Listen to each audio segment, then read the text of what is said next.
Halo, Assalamualaikum warahmatullahi wabarakatuh. Ketemu lagi dalam mata kuliah Sistem Informasi Akuntansi di semester 2. Kali ini kita akan bahas tentang yang disebut dengan dokumentasi di dalam Sistem Informasi Akuntansi. Dokumentasi sangat penting dalam sistem informasi karena di sana akan menunjukkan tentang rekod atau berhubungan dengan bukti fisik ya. Di dalam dokumentasi itu ada yang disebut dengan dokumen flowchart. Dokumen flowchart di sini sangat membantu kita dalam alur pembuatan sistem informasi akuntansi. Tujuan dari pembelajaran ini kita akan banyak membahas tentang persiapan dan penggunaan diagram alir data untuk memahami, mengevaluasi, dan mendesain sistem informasi. Yang kedua, untuk menggambar flowchart, di sana harus kita pahami dan sekaligus bisa mengevaluasi dan mendesain sistem informasi. Manfaat dari dokumentasi yaitu yang pertama menjelaskan alat dokumentasi sistem yang paling umum dan teknik penggunaannya.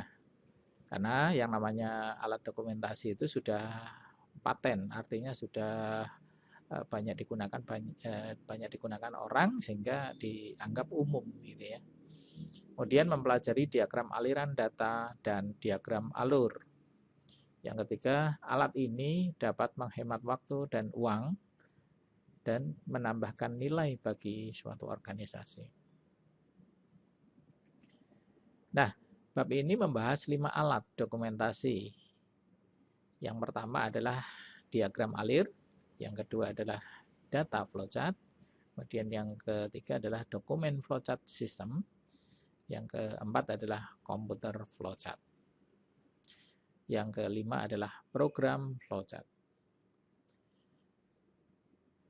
Nah, diagram alir adalah menyiapkan dan menggunakan diagram aliran data untuk memahami, mengevaluasi, dan mendesain sistem informasi. Nah, di sini ada kata-kata flowchart. Apa yang disebut dengan flowchart adalah merupakan teknik analisis yang digunakan untuk menggambarkan beberapa aspek dari suatu sistem informasi secara jelas, ringkas, dan logis. Hati-hati kalau ada pertanyaan apa yang dimaksud dengan flowchart adalah jawabannya ini.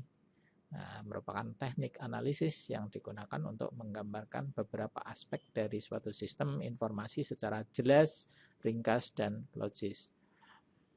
Flowchart menggunakan standar dari simbol-simbol untuk suatu gambar yang menjelaskan prosedur pemrosesan transaksi. Nah, flowchart simbol itu yang saya bilang tadi sudah standar adalah simbol flowchart dapat dibagi menjadi 4 kategori. Yang pertama adalah simbol output atau input, yang kedua adalah simbol processing, yang ketiga adalah penyimpanan, yang keempat adalah simbol aliran atau simbol-simbol yang lain. Nah, gambarnya salah satu contohnya adalah seperti ini. Kalau tidak salah di mata kuliah Sistem Informasi Manajemen kemarin sudah saya suruh untuk mendownload dan menyimpan filenya karena ini akan dipakai terus. Ya, ini adalah simbol-simbol flowchart dokumen. Nah, apa yang disebut dengan dokumen flowchart? Sebuah dokumen flowchart menggambarkan aliran dokumen dan informasi antar area tanggung jawab dalam sebuah organisasi. Jadi yang ditekankan di sini adalah antar area tanggung jawab. Jadi ada bagian-bagian tertentu yang mempunyai tanggung jawab sendiri-sendiri. Nah, ini yang disebut dengan dokumen flowchart. Sebuah dokumen flowchart ini sangat berguna untuk apa? Dalam menganalisis kecukupan prosedur pengendalian. Jadi di sana akan kelihatan cukup enggak dalam suatu prosedur pengendalian. Misalnya ada bagian tertentu yang ternyata masih ada dokumen, ada bagian yang masih kurang lah. Itu maka bisa dianalisis lewat dokumen flowchart. Kemudian flowchart yang menggambarkan dan mengevaluasi pengendalian internal yang sering disebut dengan diagram alur kontrol internal. Nah, ini yang digunakan untuk mengevaluasi ya. Jadi pentingnya dokumen flowchart di sini akan terlihat pada bidang evaluasinya. Nah, sistem informasi akuntansi di sini ada dua ya, yang satu penjualan tunai, yang satu penjualan non tunai atau yang disebut dengan kredit. Penjualan tunai adalah penjualan dengan mengambil barang dari supplier dan langsung dikirim ke customer dengan pembayaran menggunakan uang tunai. Ini kalau yang disebut dengan tunai, jadi cash, ada uang, barang datang gitu ya. Kemudian penjualan tunai pada umumnya didasarkan dengan asumsi bahwa pembeli akan mengambil barang setelah harga barang dibayar ke kasir. Jadi apa yang disebut tunai adalah dibayar dan barang ada gitu. Nah, kalau yang sistem informasi akuntansi penjualan kredit, nah di sini adalah penjualan yang pembayarannya tidak diterima sekaligus atau tidak langsung lunas. Pembayarannya bisa diterima melalui 2 tahap atau lebih. Ini yang disebut dengan pembayaran secara angsuran. Nah, di sini banyak dokumen dalam penjualan tunai dan kredit. Nah, kalau dokumen-dokumen yang ada di sistem penjualan yang tunai, ya, penjualan tunai, kita lihat ada yang disebut dengan faktur penjualan tunai. Apa yang disebut dengan faktur penjualan tunai? Faktur ini diisi bagian order penjualan rangkap 3, yaitu yang pertama diberikan ke pembeli sebagai pengantar pembayaran barang ke kas.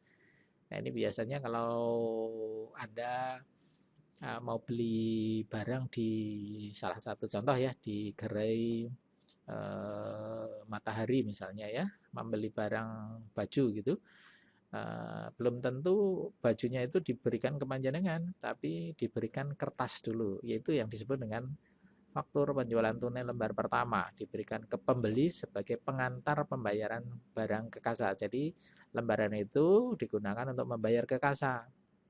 Kemudian lembar yang kedua diserahkan ke bagian pembungkus. Nah, ini biasanya setelah barangnya sudah dipilih, dibungkus. Nah, barang ini di atasnya biasanya atau di bungkusnya sudah diberikan juga lembar yang kedua ini. Barang ini diberikan ke pembeli untuk telah membayar ke kasa dan ditempel di pembungkus sebagai identitas barang. Jadi lembar kedua ini sebagai penunjuk identitas barang. Kemudian lembar yang kedua lembar yang ketiga diserahkan ke bagian order penjualan sebagai arsip sementara berdasarkan nomor urutnya sebagai pengendali apabila terjadi kejanggalan transaksi penjualan. Nah, ini cross check biasanya di lembar yang ketiga ini.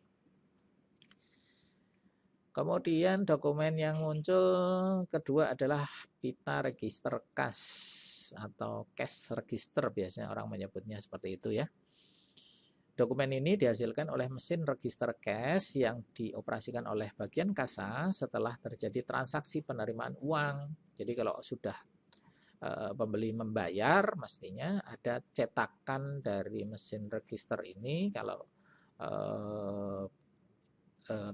pembayaran lunas, maka sudah diberi pita register ini dari pembeli sebagai pembayaran atas barang dan juga sebagai dokumen pendukung untuk meyakinkan bahwa faktur tersebut benar-benar telah dibayar dan dicatat dalam register kas. Nah, yang kedua adalah penjualan kredit. Nah, ini dokumennya semakin banyak. Ini kalau yang disebut dengan penjualan kredit, karena apa? Dokumen dalam sistem penjualan kredit adalah surat order pengiriman dan tembusannya. Dokumen ini merupakan lembar pertama surat order pengiriman yang memberikan tugas kepada bagian pengiriman untuk mengirimkan barang dengan jumlah dan spesifikasi seperti yang tertera dalam dokumen tersebut. Jadi intinya lembar pertama diberikan ke bagian pengiriman untuk menyampaikan atau menyampaikan informasi yang ada di dokumen itu bahwa barangnya yang ada di dalam yang akan dikirim itu adalah tertera di lembar pertama ini. Kemudian tembusan dokumen ini berupa apa?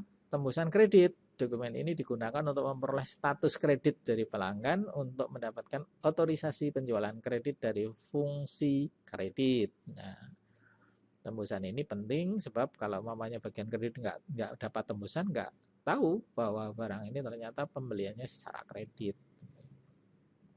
Kemudian surat pengakuan dokumen ini dikirimkan ke bagian penjualan kepada pelanggan untuk memberitahu bahwa ordernya telah diterima atau disetujui dan dalam proses pengiriman. Kemudian yang berikutnya yang disebut dengan surat muat atau bill of lading, BL lah banyak orang menyebutnya begitu ya. Dokumen ini digunakan sebagai bukti penyerahan barang ya, bukti penyerahan barang dari perusahaan kepada perusahaan angkutan umum. Nah, biasanya kalau mamanya kendaraan-kendaraan yang berhubungan dengan pengiriman biasanya akan selalu membawa yang disebut dengan bill of lading. Kemudian yang kedua adalah slip pembungkus atau packing slip. Ya, dokumen ini ditempelkan pada pembungkus agar bagian penerimaan di perusahaan pelanggan mudah dalam mengidentifikasi barang-barang yang diterimanya. Jadi hanya membuka slip pembungkus, oh di dalamnya ada ini dicek sesuai atau tidak gitu. Biasanya akan untuk checking ya. Kemudian tembusan gudang atau warehouse copy biasanya di sini merupakan tembusan surat order yang dikirim ke bagian gudang untuk menyiapkan barang. Si bagian gudang menyiapkan barang apa yang ada di dalam lembaran itu sesuai spesifikasi yang tercantum di dalamnya agar menyerahkan barang tersebut ke bagian pengiriman dan dicatat barang yang dijual dalam kartu gudang. Ini ternyata bagian gudang juga butuh informasi tentang tembusan ini karena apa? Oh, barangnya sudah terjual sehingga stoknya berkurang. Ini bagian gudang penting. Arsip pengendalian pengiriman. Dokumen ini adalah tembusan surat order pengiriman yang diarsipkan di bagian penjualan menurut tanggal pengiriman. Biasanya kan diurutkan menurut tanggal karena suatu saat kalau dicek pembelian atau penjualan tanggal berapa akan mudah terlacak. Jika bagian penjualan telah menerima tembusan surat order pengiriman dari bagian pengiriman berarti sebagai bukti telah dilaksanakan pengiriman barang. Artinya sudah sah bahwa barang yang sudah dipesan tadi sudah dikirim. Dokumen ini kemudian diambil dan dipindahkan ke arsip order pengiriman. Sehingga dokumen ini juga digunakan untuk membuat laporan pesanan pelanggan yang belum dipenuhi. Artinya list dari beberapa pelanggan yang pesan itu akan kelihatan kalau dokumen ini sudah masuk berarti sudah dicentang biasanya begitu. Kemudian yang berikutnya arsip indeks silang merupakan tembusan surat order pengiriman yang diarsipkan menurut nama pelanggan untuk memudahkan menjawab pertanyaan-pertanyaan dari pelanggan mengenai status pesanannya. Biasanya kan ada beberapa yang bertanya nih, bagaimana barangnya sudah sampai mana? Oh, sudah sampai ke pengiriman. Lah ini arsip indeks silang inilah dokumen yang digunakan untuk mengeceknya. Kemudian faktur penjualan dan tembusannya. Dokumen ini digunakan sebagai dasar untuk mencatat timbulnya piutang. Nah, di sini faktur penjualan merupakan lembar pertama yang dikirim oleh bagian penagihan kepada pelanggan. Tembusan dokumen ini berupa 1. Tembusan piutang atau account receivable copy. Dokumen ini merupakan faktur penjualan yang dikirimkan bagian penagihan ke bagian akuntansi sebagai dasar untuk mencatat piutang dalam kartu piutang. Kemudian tembusan jurnal penjualan atau sales journal copy. Di sini dokumennya dikirimkan oleh bagian penagihan ke bagian akuntansi sebagai dasar untuk mencatat transaksi penjualan dalam jurnal penjualan. Tembusan berikutnya adalah tembusan analisis.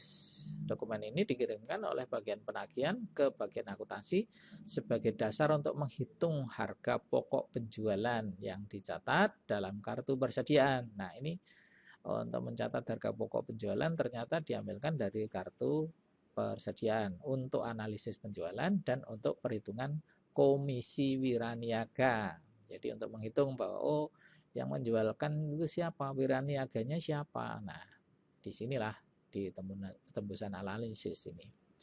Kemudian, yang ini yang bagian wiraniaga yang mendapatkan atau sales person copy.